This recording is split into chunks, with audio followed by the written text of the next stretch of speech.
This is in Hazeldock doing Idaho. It's just about 90 degrees. I was nog pas 100. But it did, and 100 degrees när det has in the west. Long up in 80-degree dag när man did in Indiana. Especially with all the humidity. On that shower, I'm going to rise and schwitzer. Do I speak Pennsylvania Dutch? I've gotten that question a few times. I still can, but I don't. Not a lot, anyway. I'm the only one that knows it here in Idaho, other than the little small Amish community in Salmon. Other than that, I have nobody to speak Pennsylvania Dutch, which I got a bug crawling up my pants somehow. That's not comfortable. Okay. All right, I gotta get him out. All right, awkward. So Pennsylvania Dutch, if for those of you who don't know, is a language used by the Amish. I was raised Amish in northern Indiana, and that's what we used. That's the language we first learned as kids. That was what everybody spoke around the house, around the community. It's what we picked up first.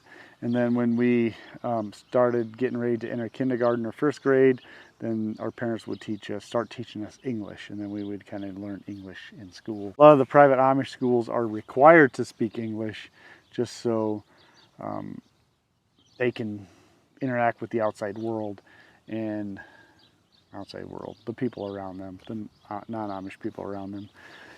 We went to a public school, so we just naturally picked it up there because that's what the teachers spoke, right? It being our first language, when we do speak English, sometimes you can, and a lot of Amish people, you can pick up that accent. They have a heavy, kind of like a German, maybe a German sounding accent. Hopefully mine is gone. I don't know. You might still be able to hear some of it. It's definitely heavy, a lot heavier in some Amish people versus others. It just depends on how much English you speak, and that kind of, the accent kind of goes away. When we go visit my parents, you know, they have to transition into English for my wife and kids. When it's just me around, then we'll use Pennsylvania Dutch. They still will. It kind of like, since I don't use it, I will always be able to understand it, but since I don't speak it, I kind of lose it, and I start struggling with it when I go back, because I only go back every year or so. And it takes some effort to to switch over from constantly English over to Pennsylvania Dutch again. But it is what it is. You know, my brother was just out here this past weekend, and we spoke a lot of Pennsylvania Dutch. I probably use more English because that comes more naturally to me now. So what is Pennsylvania Dutch? I should have done the research. I don't even know. I don't even know where it comes from or where it started. I always thought it was like a German mixed with English and Dutch, but it's not. It has nothing to do with Dutch. It's actually Pennsylvania Dutch is what it should. Pennsylvania Dutch is what it should translate, like German, Pennsylvania German. Yeah, like I said, it has nothing to do with Dutch. It's a different dialect of German with some English mixed in, and I don't know how that all got mixed up, but some German words are very similar.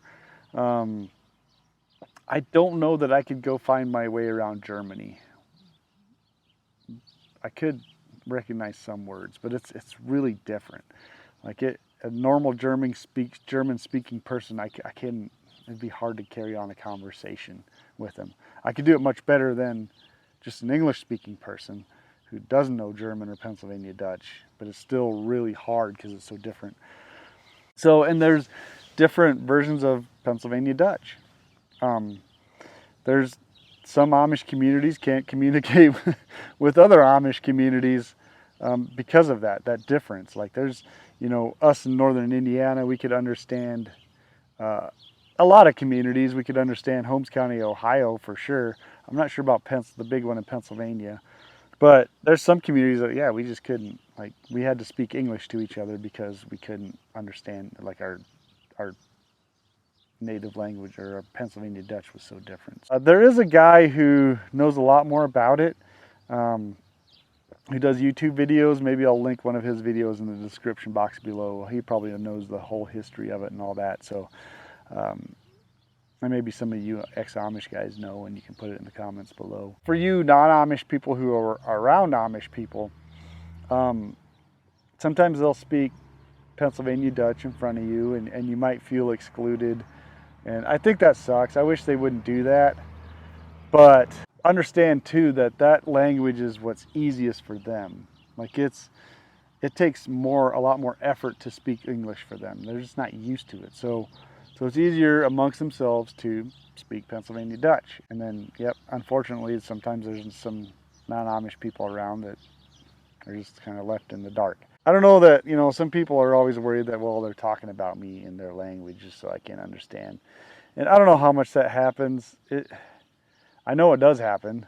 I don't know how much though. I know I had a buddy who went to the license branch once, and he used to have some piercings, and he definitely had the rock star look, and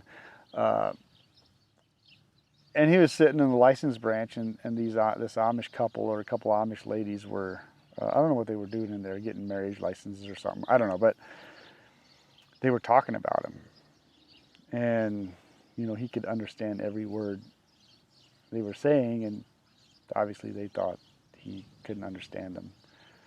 But he just, when it was his turn to go up to do his business, whatever, he didn't say anything to him. He just went up there. But I think I would have said something to him. I would have been like, hey, Hauptsache good dog, hope you have a nice day, or something like that, something simple, just to let them know that he understood every single word, and they would have felt really bad. Now that might sound mean, but you shouldn't be gossiping anyway. I've been waiting for an opportunity like that. I just haven't had it. Yeah, hopefully that's a little informative. I know some people said that I should teach my kids Pennsylvania Dutch. Maybe, I don't know, like it just takes a lot of effort, and we only go back, like I said, once a year or so, and I don't know, I guess if they ask for it, I'll teach them. But it's just, they won't ever use it here, So I don't know, it'd take a lot of effort to keep it up. If we were living back there, for sure, I would. If we were living in the community I come from, or an Amish community, I would teach them, not a problem. I just, yeah, we live out here where nobody speaks it, so nobody uses it. But yeah, my brother was out last weekend. I still have a video coming out on that. We had an adventurous weekend. It was awesome. I was sore the whole time. He ran circles around me. Him being 18, me being 37. That's my excuse. I'm still running. I want to keep up that active lifestyle.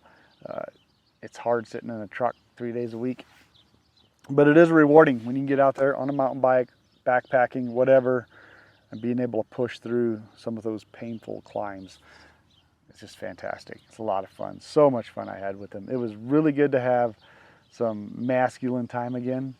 I have 3 daughters and a wife, so it's good to get out there and just be a man and push yourself hard. Let me know. Do you guys want to learn some Pennsylvania Dutch? Should I do a word every video? Let me know in the comments below.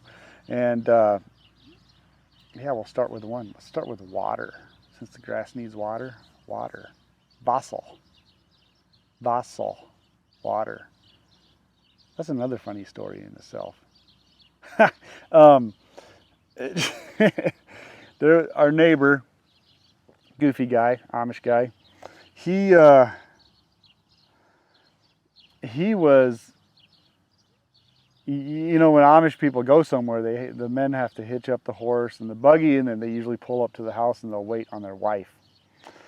Well, his wife was taking quite a bit of time, and he was getting aggravated, I guess. So he sat out in the buggy and he was saying, "Water, water," which means waiting, waiting, waiting, right? Water, water. Well, this non-Amish person happened to drive by and hear him. So she swung in and asked if he needed some water, because she can give him some water. But You know, yeah, so they probably had a good laugh with that. He's a fun, goofy guy. I just thought that was funny. Anyway, so water, Wasser. Waiting, water, water. That's what it is. Pennsylvania Dutch. I don't know if that translates into German or not.